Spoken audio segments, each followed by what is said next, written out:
I thought that the Queen was one of the most exceptional women I ever had the honor and privilege of briefly meeting. And I think anybody of her stature, the longevity of her reign, her elegance, and her sheer capacity for dedication to her work and to her job, really, was just astonishing. And it was one of the greatest privileges of my life to have the honor to meet her. She radiated a warmth and a sparkle in her eyes that was just mesmerizing, really. And I shared the story that we shared was about horses, because I love horses and she loves horses, and so we talked about horses briefly, I remember, and just shared a love of horses, and that was one of her great loves. All right, Mark, what do you got? So Greg and I were laughing earlier watching that, because Greg said, well, AI could have written that. And I've got, this is like written by Chat GPT. If you put in, like, how would you describe meeting the Queen? This is the generic answer that would come back at you. It's got all the branding pieces of Queen Elizabeth II in there. And it's all about this. There's a narcissistic trait, which is associating yourself with people of high rank, essentially. And this is, I think, what's going on here. Sharing that love of horses, sharing the conversation about horses. Yeah, we all know if you talk to the Queen about horses, she'd have something to say. We all know, like, I know that. Everybody knew that.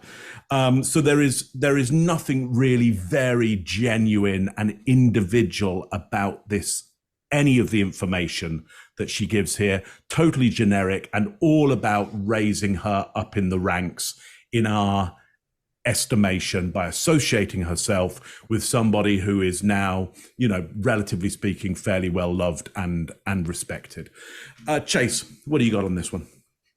Yeah, I agree. And with the narcissistic statement there, I was surprised to hear her say that she met the Queen briefly. I was surprised she used the word briefly and not that it was an elongated event.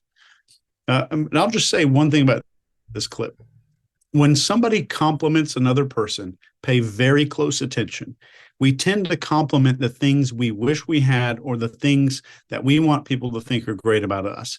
This is an unconscious reaction, which makes it a lot more reliable as a profiling tool.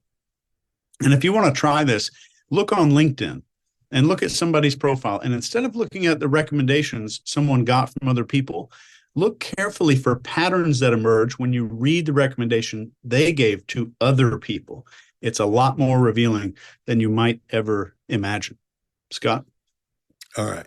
The things I've been pointing out about her wording and sentence structure are showing here even more. They're becoming more evident. Her cadence is slowed down. Her words are more drawn out. Her tone is stronger. Her volume's up just a little bit, and her diction is improved. She wants to make sure everything she says comes across clear and clean. She wants you to know how she felt about the Queen and meet her and what a wonderful person she was. She wants us to be as pure and clear and clean as she can possibly get it. So we know she's been there, and she's showing the respect she has for the Queen, because that was probably the peak of her social arc there. But now she's down to the commode.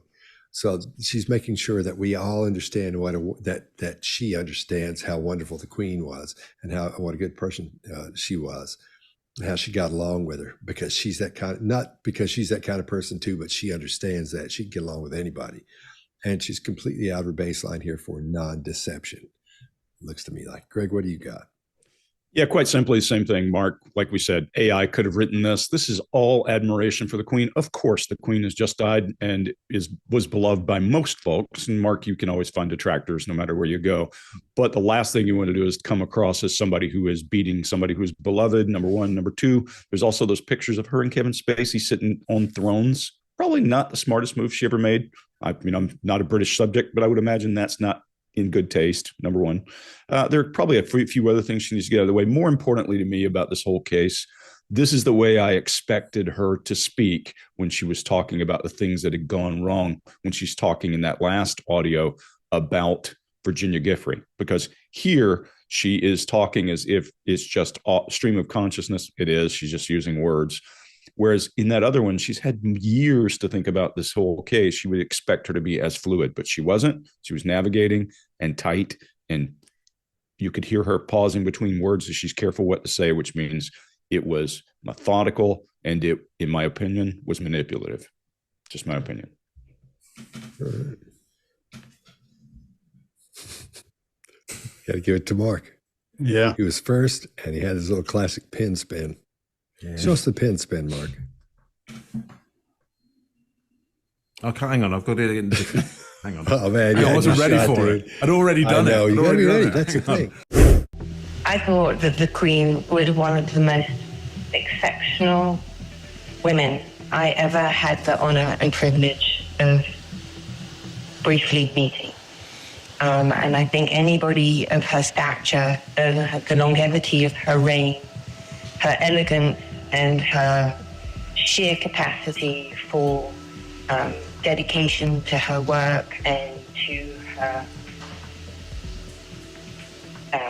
her job, really, was just astonishing. And it was one of the greatest privileges of my life to have the honor to meet her. She radiated a warmth and a sparkle in her eyes that was just mesmerizing, really. And I shared the story that we shared was about horses, because I love horses and she loves horses, and so we talked about horses briefly, I remember, and just shared a love of horses, and that was one of her great loves. If you like this video, get the full body language breakdown and analysis on our main channel by clicking this video right here.